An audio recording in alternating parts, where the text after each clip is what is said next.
अस्सलाम वालेकुम, कैसे हैं आप सब लोग। उम्मीद करती हूँ कि आप सब लोग ठीक होंगे। मेरे चैनल पे तकरीबन सारी वीडियोस जो हैं वो स्पाइसी थी और आज मैंने सोचा कुछ मीठा बना लेते हैं और ये फटाफट से बन जाता है मीठा। और इसके अंदर चीज़ें जो जाएंगी, ये मैंने कलरफुल सेमियाँ ली हैं, इसमें 1 किलो दूध जाएगा। अच्छा, इसमें ये ड्राई फ्रूट्स जाएंगे, मैंने 3 इलायची ली है और इसके अंदर जाएगा 1 कप चीनी का।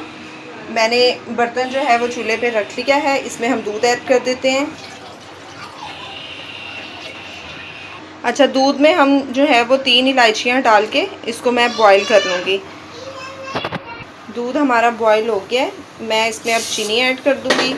जो हमारे पास ये ड्राई फ्रूट्स हैं वो जाएंगे इसमें और हमारे पास ये सेमियाँ चली जाएंगी।